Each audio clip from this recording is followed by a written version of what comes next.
오늘 이제 안티오디푸스의 마지막 챕터이자 사실은 이제 굉장히 많이 궁금해하실 이 강의를 처음 할 때부터 좀 표제적으로 내걸었던 것이기도 하고, 사실은 이제 계속 제가 강의할 때마다 이야기를 했던 건데, 이제 분열 분석이라고 하는 것이죠.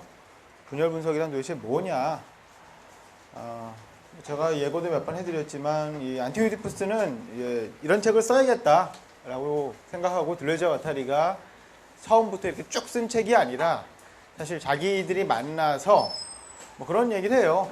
뭐 이렇게 가령 가타리 같은 경우는 굉장히 좀 뭐 원래 정신분석에 대해서 오랫동안 연구했던 사람이기도 하지만, 또 말하고 생각하고 글 쓰는 스타일이 막 정신이 없었나 봐요. 좀 뭐 번갯불이 막 번쩍번쩍 하는 것 같이 박박박박 쏴대는 그런 스타일이었다고 그러고, 들레즈는 이제 아무래도 이제 차분하게 철학 연구를 하던 사람이다 보니까 이제 그런 것들을 이제 쭉 받아 적는.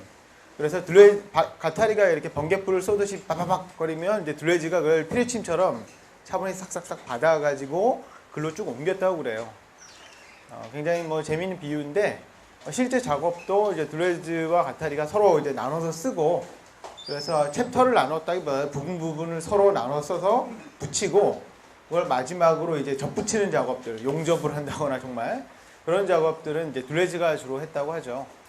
아무튼 간에 이렇게 한 권의 책이 이제 책으로 나중에 글들을 모아서 이야기를 만들었는데, 그러다 보니까 각 챕터가 조금은 이제 서로 겹치는 부분도 나오고, 했던 이야기를 다른 방식으로 변주하기도 하고, 이렇게 이제 책이 구성되어 있습니다.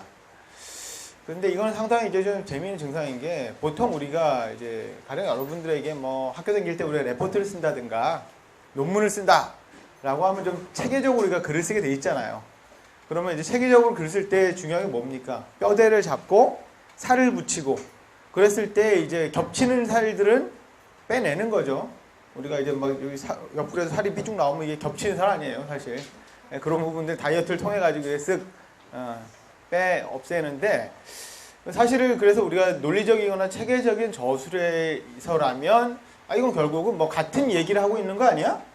이런 복잡한 이야기들이 결국은 뭐 정신구성 나쁘다네, 무의식을 뭐 해방시켜야 된다네 해서 굉장히 간략하게 줄여서 쓸 수 있을 부분인데도 불구하고, 굉장히 이제 그런 부분들이 다양한 방식으로 다시 둘러쳐지는, 좀 이제 잘 모르게 읽는다면 이걸 이제 반복이라든가 아니면 뭐 중복이라고, 중복은 지났죠 우리가? 네. 곧 이제 말복과 광복이 이제 다가오고 있죠. 미안합니다. 좋아하시는 거 알아요 다. 근데 어쨌든 이 중복되는 부분이라고 생각되는데, 이런 것들을 이제 다양한 방식으로 다시 한번 이제 변주하고 있죠. 사실 이거는 이제 들레즈 와타리의 어떤 철학에서 이게 중요한 부분인데, 사물의 어떤 사태의 어떤 동일한 뼈대를 이루는 양상이라고 할지라도, 그러니까 근본적인 의미에서는 같을지도 몰라요. 아까 말씀드린 몇 가지 태제들, 무의식의 해방이라든가 또 욕망의 어떤 전면적인 어떤 급진화, 이런 것을 보여준다는 점에서는 동일한 의미를 가질지는 몰라도, 그것의 각각의 양상들은 서로 다 달라질 수밖에 없는 것이고, 그 다른 양상들은 말하자면 뭐 아까 뼈와 살을 나눴을 때 살이 다르기 때문에, 사실은 뭐 그 군더더기라는 것이 아니라 살집이 다르기 때문에 각자 서로 다른 것으로서 이제 나타난다는 얘기죠. 마치 우리가 다 해부학적으로는 똑같을 거 아니에요. 우리 여기 있는 사람들 모두가 다. 그렇지만 각자의 얼굴이라고 하는 양태 속에서는 서로가 다 차별적이고 실제적으로 구별된다고 그러죠. 어쨌든 서론적으로 말씀드리는 거는, 그래서 이 4장 분열 분석 입문이라고 표제화되어 있는 부분은 사실은 이제 앞장에서 우리가 1, 2, 3장에서 나온 내용들을 또 다른 방식으로 변주하는 이야기예요. 근데 역시나 이제 그들만의 스타일로 변주가 되고 있기 때문에 굉장히 뭔 소린지 알아듣기가 좀 쉽지가 않죠. 아마 읽어보신 분들은 다 그런 점들을 절감을 했을 것인데, 그 이야기를 오늘 제 마음으로는 굉장히 간략하고 짧게 해야겠다고 생각을 하고 있습니다. 먼저 한 가지 이제 전제가 되는 이야기를 해둘까 해요. 안티오이디푸스에 대해서 갖는 많이 이제 오해하는 것 중에 하나는 안티오이디푸스가 이제 오이디푸스에 반대한다라고 하는 이제 제명을 그대로 겉에 내걸고 있는 데다가 사실 이제 드레즈와 가타리 이렇게 짝을 붙이면 드레즈만이 아니라 드레즈와 가타리하고 짝을 붙여서 우리가 이제 철학에서 이제 이야기를 할 때 인문학적으로 사유하고 그런 것들 글을 쓰는 것을 봤을 때 안티오이디푸스가 상당히 이제 프로이트주의 정신분석 라깡에 굉장히 반대하는 책이라고 이야기를 이제 많이 하는데 실제로 이제 읽어보신 분들은 이제 대충 짐작을 하시겠지만 그다지 반대하고 있지 않죠. 사실은 굉장히 이 프로이트의 발견이라고 하는 것은 의식의 어떤 그 의식 위주의 철학, 근대 철학 전체가 다 우리가 의식 위주의 어떤 의식을 전면화시키고 의식만이 가장 올곧은 사유의 뼈대라고 생각했던 그런 사유의 전통의 무의식이라고 하는 비가시화되었던 지대를 활짝 젖힌 사람이 이제 바로 프로이트였고 그 무의식을 추적해 나가는 방식들에 대해서 고민하고 그것을 하나의 체계로 만들어선 사람이 이제 프로이트였던 것이죠. 그리고 라깡은 그 본인은 이제 프로이트를 굉장히 이어받았다고 주장은 하지만 내가 프로이트의 가장 충실한 제자다. 난 오직 프로이트의 한 말을 그대로 내가 다시 받았을 뿐이지 라고 이야기를 했음에도 불구하고 실제는 프로이트를 자기식으로 변주했고 아까 제가 살집과 뼈를 얘기했던 것처럼 자기식의 이 라깡의 살집 분리기라고 하는 것 자기식의 변주라고 하는 것이 프로이트와는 좀 구별되는 굉장히 독특한 지대를 만들었다는 것이죠. 어떻게 보면 이제 프로이트가 못 나갔던 지점들을 한 걸음 더 나아간 게 라깡이었고 그리고 이제 그 한 예를 이제 제가 부분 충동이라는 것으로서 부분 대상에 대한 설명으로 이제 이야기를 했었죠. 부분 대상이라고 하는 것이 이제 원래는 프로이트의 체계 안에도 있던 것인데 라깡이 이것을 전면적으로 가져와서 이 전체화되지 않는 어떤 기관들, 신체의 일부들, 결코 전체에 포섭되지 않는 부분이라고 하는 이념을 이제 라깡이 세웠다는 것이죠. 그럼에도 불구하고 드레즈와 가타리가 이 부분을 충분히 인정하고 있음에도 불구하고 실제로 이제 라깡조차도 실제로는 아버지의 이름이라든가 주인 기표라든가 이런 방식으로 다시 어떤 특정한 목적으로 어떤 특정한 척도로 자신의 무의식에 대한 자신의 사유 전부를 이제 환원시키거나 회수하는 방식으로 생각했던 것. 드레즈 가타리는 이것을 이제 문제 삼았던 겁니다. 안티오이디푸스의 가장 중요한 주제는 그래서 어떤 의미에서 보면 라깡이 발견하고 라깡이 구성했던 그런 무의식에 관한 이론적인 어떤 지대를 자기식으로 한 걸음 더 나아가게 그렇게 했다는 것이죠. 그럼 지금 이제 제가 얘기했을 때 이 척도나 목적에 대해서 얘기를 했죠. 척도, 기준이란 말이죠. 목적론. 이 척도나 목적론이라고 하는 것이 이제 우리가 살아가면서 제일 중요하게 여기는 것 중에 하나잖아요. 그죠?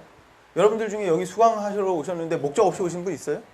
목적 없이 떠돌다 보니까 수인어머니 와서 강의를 한다길래 또 왔다. 그렇게 한가하게 사시는 분은 별로 없죠. 우리가.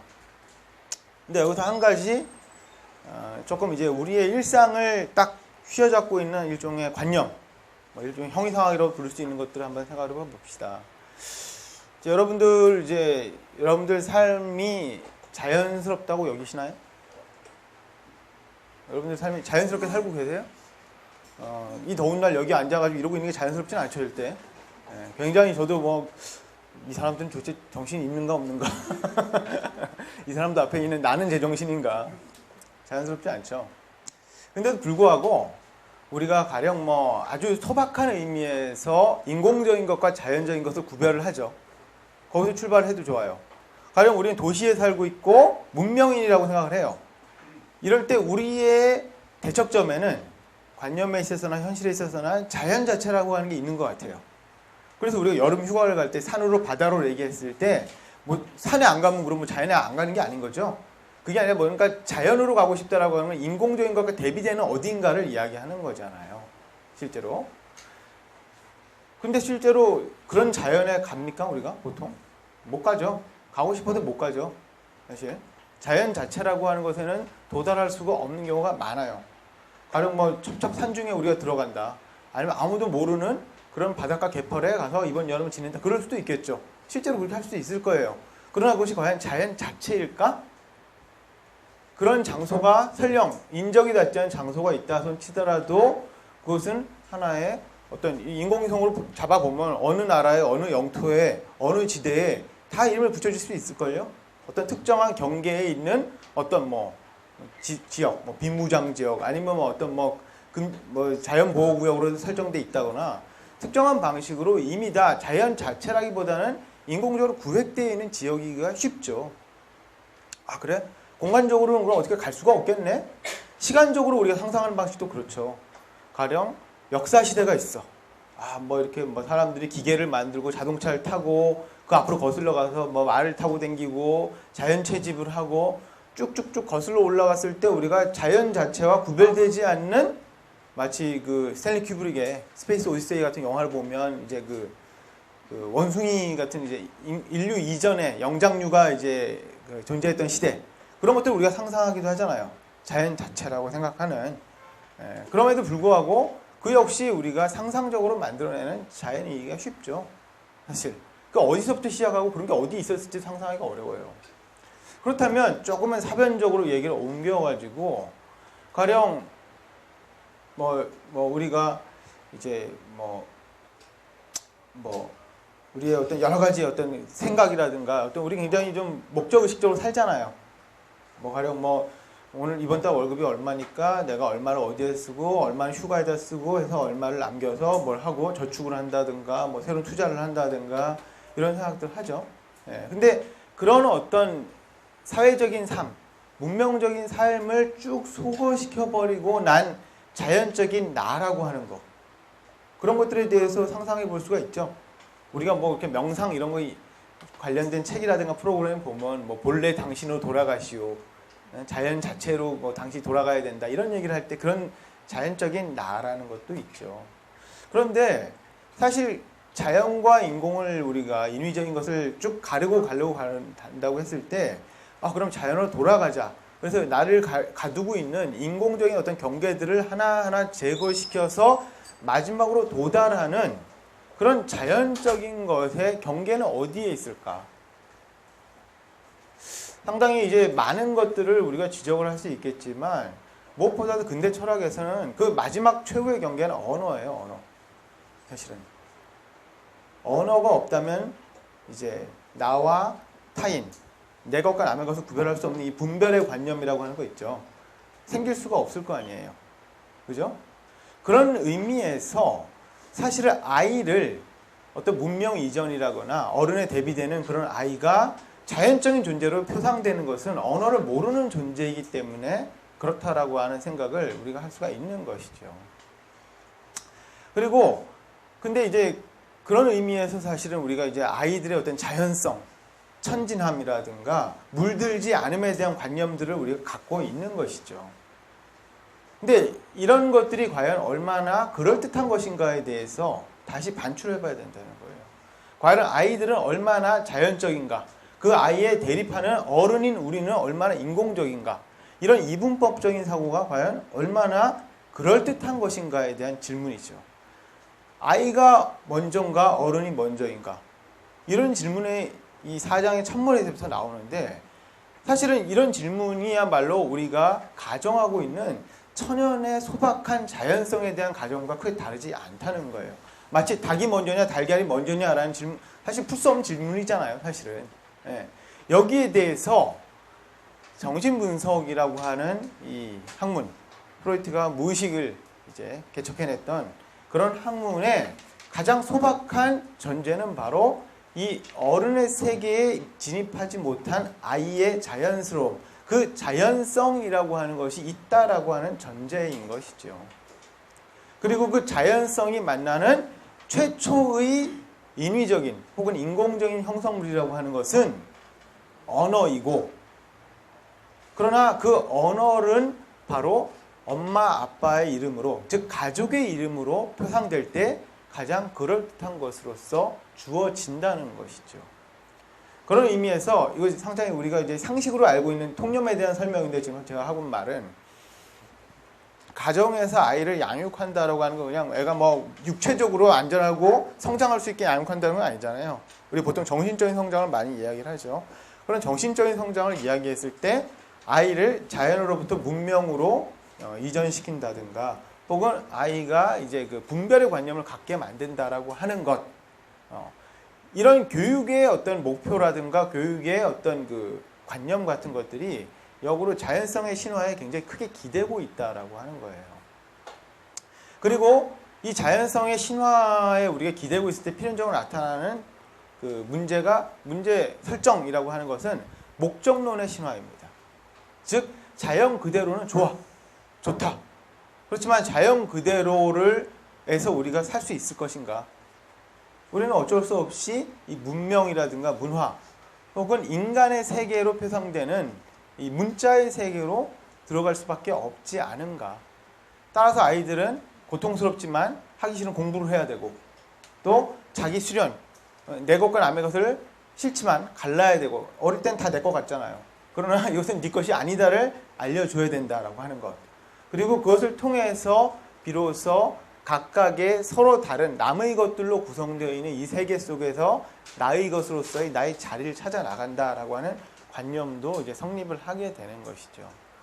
그 점에서 이 목적론적인 사고라고 하는 것이 굉장히 인간의 역사에서 혹은 문명과 문화의 역사에서 불가피하게 노정되어 있다라고 하는 것이 중요한 정신분석만이 아니라 우리가 알고 있는 상식의 세계, 통념의 세계에서는 굉장히 중요한 전제이죠. 근데 과연 그런가예요? 과연 그러한가?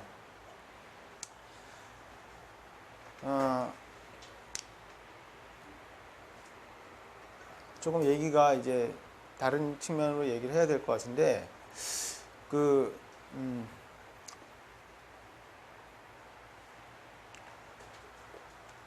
프로이트의 유명한 이제 분석이 갖는 탁월한 견해 중에 하나는 이제 우리의 어떤 억압에 의해서, 심리적인 억압에 의해서 형성된 여러 증상들이 있죠.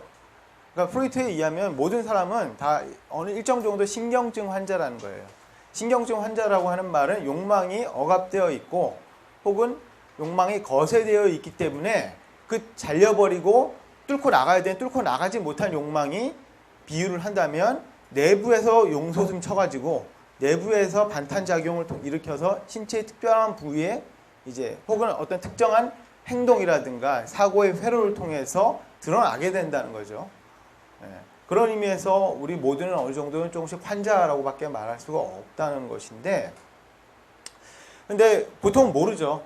내가 뭐가 문제가 있는지, 내가 무엇을 원하는지 모른다는 거예요. 원한다는 건 욕망을 한다는 것이죠. 왜냐하면 나 자신에게, 나의 의식에조차 내 욕망이 알려지게 된다면 내가 못 견딘다는 것이죠. 내 욕망의 정체에 대해서 내가 받아들일 수가 없는 거예요. 제가 전번에도 한번 그 얘기를 했는데 이른바 도덕적 의식으로서의 역겹다라고 하는 거 있죠. 시크하다. 그래서 우리가 누구에 대해서 가령 신문 기사에 근친상간 이런 거 나오면 역겨운 놈들 이런 것들, 아니면 어떤 무슨 특히 성적인 어떤 범죄라든가 이 사회적인 어떤 공분의 대상에 대해서 역겹다라고 쓰는 그것은 프로이트에 의하면 굉장히 도덕적인 증상이고, 도덕적이라고 하는 말은 실제로 우리가 무슨 도덕 의식이 있어서 거기서 나오는 게 아니라 우리가 억압된 욕망의 어떤 반응이라는 거예요. 거기에 대해서 우리가 이제 역겹다라고 하는 이제 그런 방식의 이제 그 태도를 취하게 된다는 것인데, 근데 어쨌든 우리를 이제 사로잡는 이런 어떤 그 여러 가지 증상들에 대해서 무의식적인 어떤 억압에 따른 증상에 대해서 프로이트가 내놓은 해법 중에 하나는 이제 그 증상을 스스로 알게 하는 것이죠. 그래서 우리가 내가 어떤 내 자신이 알 수 없는 어떤 억압이 있어, 욕구 불만이 있어, 쉽게 말하면. 근데 그걸 난 잘 뭔지 모르겠어요. 내가 거기에 대해서 분석가가 내게 이제 접근을 해서 나에게 말하자면 내게 무엇이 억압되어 있는가, 거꾸로 말하면 내가 무엇을 욕망하는가를 분석가에게 비춰준다는 거예요. 즉 우리가 산파라고 하는 거 있죠. 산파가 마치 아이를 밖으로 엄마 뱃속에서 꺼내는 역할을 하듯이 분석가의 그 역할은 나에게 억압되어 있기 때문에 내가 알 수 없는 내 안에서 이리저리 신체의 여기저기를 부딪히면서 돌아다니고 있는 흐르고 있는 그 욕망을 끄집어내서 해소시켜 준다는 게 굉장히 중요한 그 분석가의 역할이에요. 근데 그럼 이런 질문을 우리가 던질 수가 있겠죠. 뭐 가령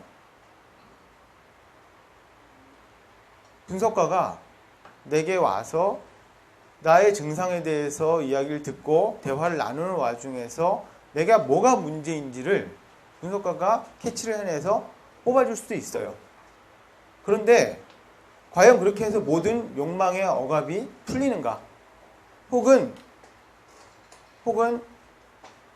정확히 그가 끄집어낸 그 욕망이라고 하는 거, 나에게서 끄집어낸 욕망이라고 하는 게 정말 나의 근본적인 문제를 해결시켜주는 바로 그것인가? 왜 이런 질문을 하냐면 욕망이라고 하는 건 무한히 많은 다양한 방식으로 이제 개별적으로 드러날 수가 있는데 어떤 히스테리라든가 신경증 증상이 있다고 해서 그 한 가지를 캐치해내 가지고 끄집어냈다고 해서 모든 문제가 풀리는 건 아니죠. 왜냐하면 복합적이니까 우리는 복합적인 기계예요. 말하자면 그렇기 때문에 단 하나의 원인을 통해서 모든 것을 직방에 해결하는 그런 방식의 치료는 사실 불가능한 거죠. 그리고 어쩌면 이게 어떤 우리가 뭐 그런 거예요. 뭐 내가 그냥 복합 감기야. 뭐 목 감기에다가 코 감기에다가 막 또 무슨 감기가 있어요? 열 감기에다가 여러 가지가 있는데 열 감기약을 먹고 열이 해소됐어. 그렇다고 해서 목 감기나 코 감기가 낫는 건 아니잖아요. 그런 거랑 마찬가지라는 거예요. 어떻게 분석가는 정확하게 우리의 문제를 해결할 수 있는 그 문제가 되는 욕망을 끄집어내는가?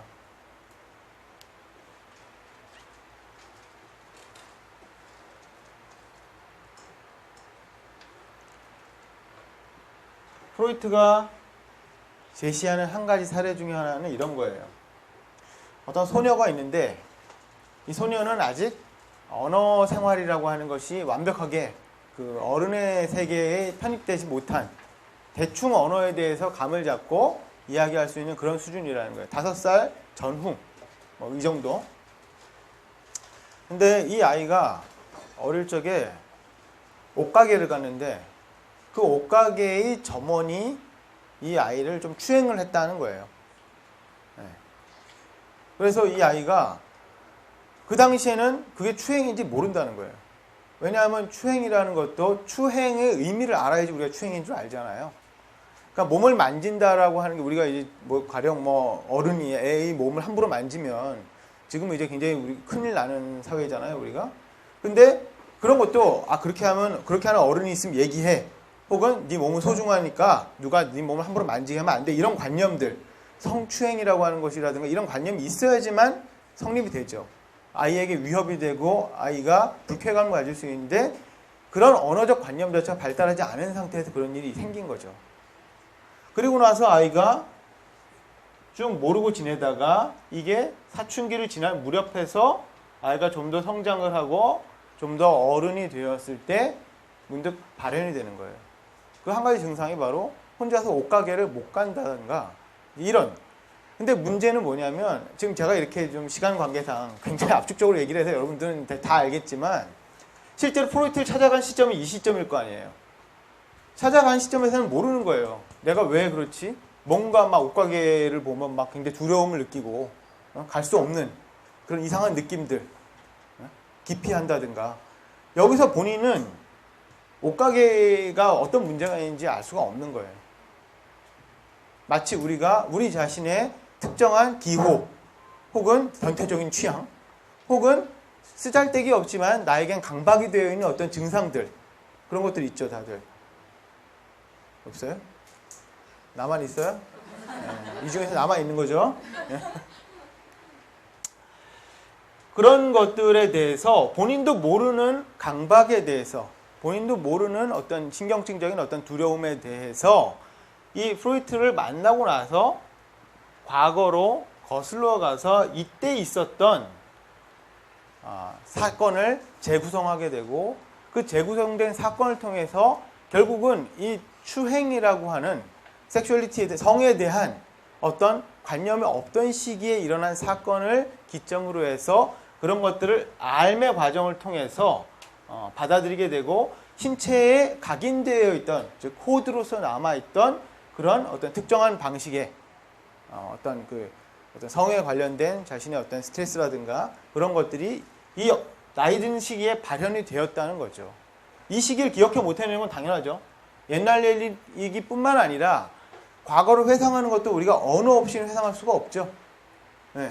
꿈속에 있었던 일을 생각을 해보세요. 꿈에서 본 그 굉장히 놀라운 이미지들도 언어를 통하지 않고서는 그때 누굴 봤지, 태양이 떠올랐지, 이런 언어적인 요소들이 없으면 우리는 기억도 할 수가 없어요. 이미지 자체를 사진으로 찍어서 기억하는 방식들, 그런 게 있을 수도 있겠지만 근본적으로 우리가 과거를 돌아가는 방식들은 언어를 통한 방식이기 때문에, 그래서 이런 방식으로 과거로 돌아가서 과거에 나에게 있었던 일이 무엇인지 그것을 알게 되면 이 알미라고 하는 지식을 통해서 다시 현재로 돌아왔을 때 그 과거로부터 기인했던 스트레스, 그 억압으로 인한 장애가, 증상이 말하자면 극복되거나 해소될 수 있다라고 하는 것이 이 프로이트의 굉장히 놀라운 통찰력이었어요.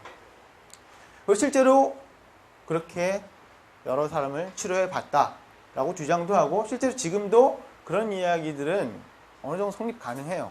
왜냐하면 여러분들도 뭔가 나에게 있어서 큰 문제가 있을 때 꼭 정신분석적이라고 말하지 않는 것이라고 할지라도 캐묻고 들어가서 그 원인을 알게 되면 결과로 거슬러 올라가서 그것을 이해하고 받아들이는데 큰 문제가 없잖아요.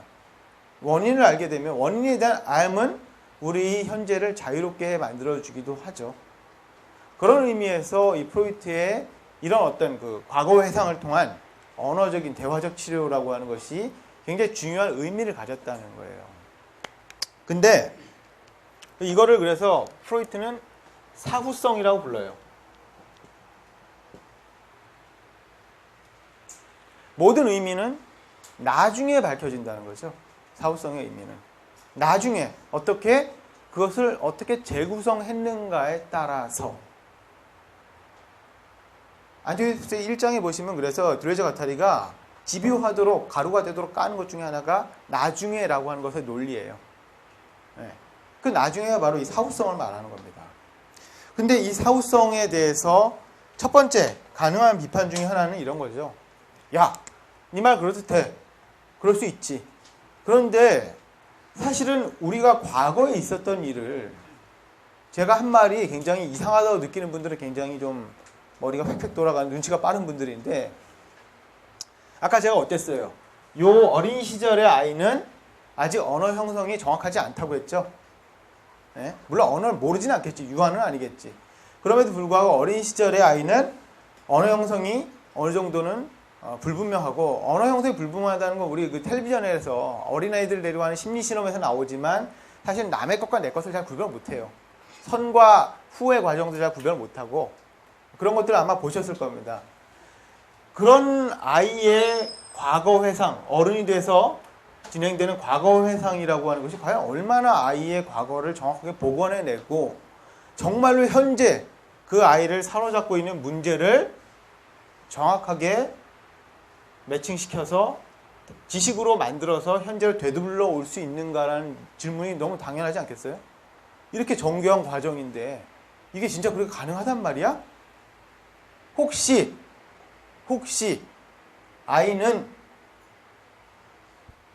분석가가, 프로이트 같은 사람이 자유연상이라고 하는 빌미로 이래저래 얘기하는데 혹시 그렇니?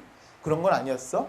이런 되묻는, 아주 가짜 경찰이 이렇게 막 그렇게 유도신문 하듯이 그 정도는 아닐지라도 이 분석가의 반문이라든가 분석가의 어떤 의도 혹은 그런 것도 있죠. 아이의 입장에서는 어른이 내가 하는 말에 수긍해줄 때 기쁘잖아. 남이 수긍해줄 때 기쁘죠. 이렇게 얘기하면 좋아하던데 거기에 맞춰서 얘기할 수도 있어요. 혹은 우리는 타인과의 관계 속에, 이건 뭐 그런 범죄 수사는 아니니까 타인에게 의도에 맞춰서 이야기를 맞춰 나가는 과정에서 얻는 쾌락도 있어요. 그런 거 있죠. 옛날 일을 친구랑 얘기해. 동창을 오랜만에 만났어. 기억이 가물가물해. 그때야 내가 누구를 만났는데 그때 무슨 일이 있었지? 그러니까 아니 그게 아니라 그때 영수를 만나가지고 우리가 극장 앞에서 영희랑 또 전화를 해봤잖아 하면 그게 사실인지 아닌지 불분명해. 모르겠어. 아닐 수도 있어. 그런데도 불구하고 옆에 있는 사람과 이야기를 짜맞춰가는 과정에서 뭔가 그림이 그려지면 느껴지는 희열이 있잖아요. 그런 걸 수도 있어요. 이런 게. 그렇다면 이러한 지식이라고 하는 것은 분석가가 만들어낸 지식이라고 하는 것은 정말로 정신분석적인 치료에서 진실에 해당하는 것일까? 만들어낸 거 아니야? 그냥 이야기하다 보니까 만들어낸 분석가에게 속한 것도 아니고 아이에게 속한 것도 아닌 어떤 허공에 붕 떠있는 지식은 아닐까? 뻥 아닐까? 쉽게 말하면 프로이트는 근데 바보가 아니라서 여기에 대해서 이미 어느 정도 답변을 해요. 이게 굉장히 놀랄만한 이야기인데 뭐냐면 똑같은 질문을 한 거예요. 사람들이 그 시대에도 프로이트한테 야 당신이 말하는 그런 사후성의 논리라고 하는 거 그렇게 해서 아이가 과거로 돌아가서 그 과거의 사건의 기억을 해내고 그것을 현재 증상을 치유할 수 있는 지식을 만들었다고 하는 거는 그거는 가공의 이야기가 아니냐에 대해서 프로이트는 그럴 수 있지. 아마 대부분 그럴걸? 그렇지만 중요한 건 그게 아니라 바로 과거로 돌아간 이 환자가 그 아이가 현재를 해명해주는 서사를 받아들였다는 게 중요하다는 거예요. 지식은 항상 서사라는 거죠. 서사가 뭡니까? 내러티브, 이야기. 우리가 이야기의 여러 가지 절편들을 마구잡이로 늘어놓으면 우리가 잘 아는 뭐 심청정이든 토끼정이든 이런 것도 부분부분을 쪼개가지고 순서 없이 뒤섞어 놓으면 이게 도대체 무슨 얘기인지 알 수가 없는데 우리가 이미 알고 있거나 혹은 우리에게 익숙한 방식으로 재배를 해주면 기억하기도 쉽고 납득도 되죠. 우리에게 하나의 지식으로 남는 거예요. 그 제일 나쁜 경우가 뭐예요? 그 막장 드라마가 왜 사람들이 계속 욕하면서 봐요? 사람들이 변태라서 그런 걸 수도 있죠, 여러분처럼. 네. 그럴 수도 있지만 익숙한 이야기라서. 네. 사실은 우리는 새로운 이야기, 뭐 독자나 시청자는 새로운 걸 갈구한다고 하는데 새로운 것도 갈구하겠지만 더 중요한 건 익숙한 걸 보는 거예요. 변화 없는 거. 뭔가 그대로 우리에게 안정적으로 그 형태를 갖고 있기 때문에 거기서 어느 쾌락이 있는 거죠, 우리에게. 그런 의미에서 이 지식 서사라고 하는 것이 뭐 방금 이제 뭐 막장 얘기까지 나왔지만 프로이트에게 있어서는 이게 진실이냐 아니냐 중요하지 않다는 거예요. 진실로서 구성된 진실이라고 믿어지는 진실. 그것이 굉장히 중요했다라는 것이죠. 자, 굉장히 여기까지는 프로이트의 어떤 굉장한 이제 발견 그리고 굉장히 중요한 의미를 담고 있어요. 이런 부분들이. 그리고 실제로 둘레즈와 와타리가 여기까지 반대하는 거 아니에요. 이런 것들은 물론 당연히 둘레즈와 와타리가 혁명적이라고 부르는 이 무의식의 힘 중에 하나입니다. 왜냐하면 무의식의 서사라고 하는 것이 있는가? 첫째 답안은 없어요. 무의식 무슨 서사가 어디 있어? 무의식이. 무의식 자체는 우리의 내면에 있는, 내면이라는 표현도 좀 그렇지만 우리에게 혹은 우리 자신을 포함하고 있는 서사를 직조해내는 힘이죠, 그냥. 그렇지만 동시에 무의식은 그 직조한다라고 하는 말 자체가 보여주듯이 특정한 서사를 만들어내는 힘이기도 해요. 무의식이 없다면 서사도 불가능할 것이라는 것이죠. 그런 의미에서 그런 의미에서 무의식에는 진리가 따로 있는 것도 아니고 단 하나의 진리가 있는 것도 아니죠. 다수의 진리가 있을 수 있어요. 무의식을 어떤 방식으로 직조하는가에 따라서. 그 무의식이 만들어내는 여러 가지 직조의 형성물 중에 바로 지식서사, 지식과 서사가 하나로 합쳐져 있는 그런 걸 쓸 수가 있는 거죠. 문제는 바로 이러한 그러니까 여기까지 얘기를 잠깐 정리해 본다면 이것은 다수의 진리에 대한 서사가 가능하다고 우리가 볼 수가 있는 거죠. 근데 이 다수의 진리에 대해서 프로이트는 다시 이런 것들을 하나로 걸어 모으는 목적론을 자꾸 설정했다는 거예요. 그 목적론이라고 하는 것이 바로 남근의 신화입니다. 즉 아버지라고 하는 신화이었던 것이죠. 여기서 아버지는 물론 신이기도 하고 우리가 뭐 양심이라고 부르는 초자적인 뭐 그런 것들이기도 하고 어떤 락강 같은 경우 이런 것들을 이제 나중에 주인기표라고도 불러요. 뭐 꼭 다 일치하는 얘기들은 아니지만 어쨌든 얘기를 한다면 주인기표라고 하는 것은 기표는 이제 기호, 사인을 이제 조금 세분화해서 얘기하는 거죠. 다양한 현실을 가리키거나 현실을 만들어내고 있는 여러 가지 기호들 중에서 가장 중심이 되는 것이에요. 가령 여러분들 전에도 얘기했지만 우리가 지각할 수 있는 것들, 사물들, 살아있는 것이든 죽어있는 것이든 전체적인 것이든 부분적인 것이든 이름 붙일 수 있는 것들은 전부 다 기호죠. 책상, 의자, 선풍기, 형광등, 빛, 먼지, 눈에 보이지 않는 유령, 초자연적인 무슨 신명도 마찬가지일 거고 없는 것에 대해서 우리 다 이름 붙여요. 그런 것들을 전부 다 하나하나 기표라고 부를 수가 있어요. 실제로 그것이 무엇을 가리키는지 알 수 없다라고 하는 의미에서 기표라고 부를 수 있을 겁니다. 근데 그 기표들은 그냥 무분별하게 마구 던져져 있지가 않아요. 우리가 알고 있는 기표들은 어떤 하나의 기점, 핵심적인 기표를 중심에 두고서 마치 거미줄을 그리는 것처럼 형성하는 것처럼 조밀하게 짜여져 있어요.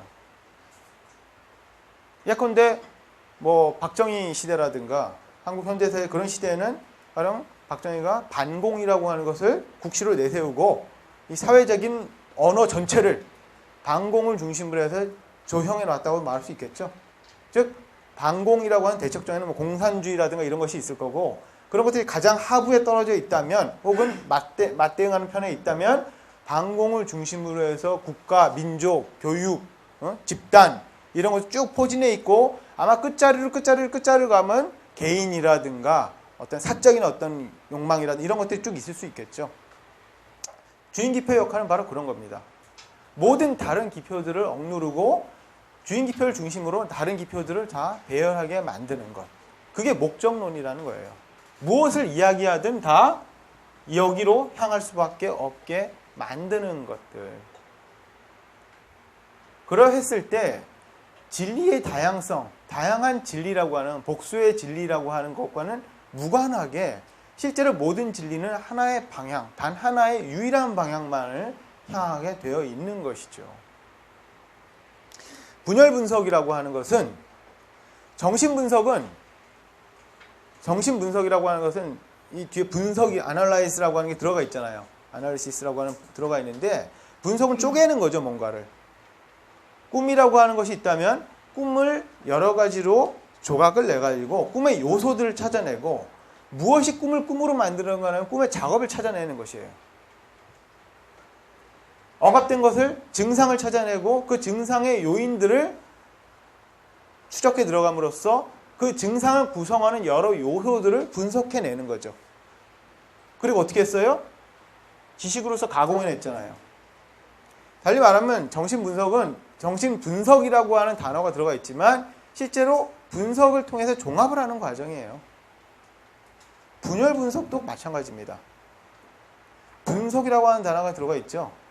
이것도 역시 분석을 하면서 동시에 종합을 하는 걸 말해요. 그래서 이거 이제 분열 분석에 대해서는 좀 이따 제가 더 설명을 해줄 텐데 그런 의미에서 정신 분석과 분열 분석은 크게 다르지 않아요.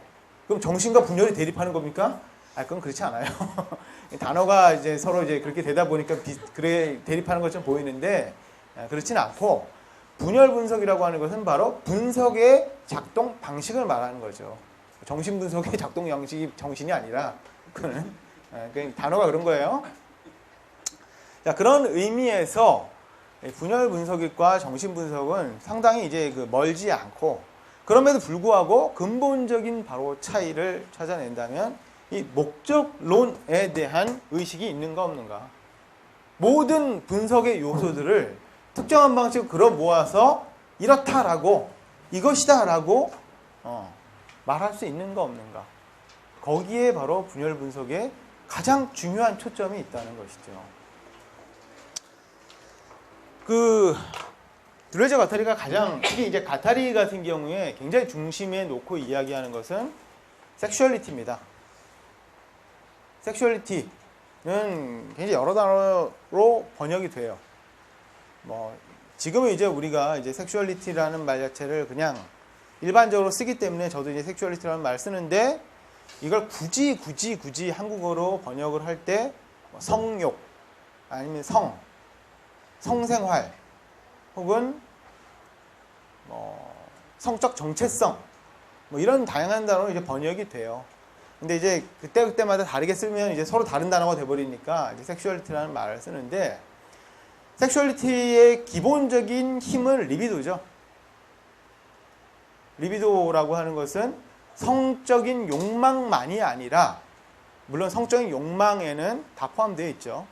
사실은 우리가 원하는 것 일반, 여러분들이 뭐 욕망을 한다, 여러분들이 원하는 거 다 있죠.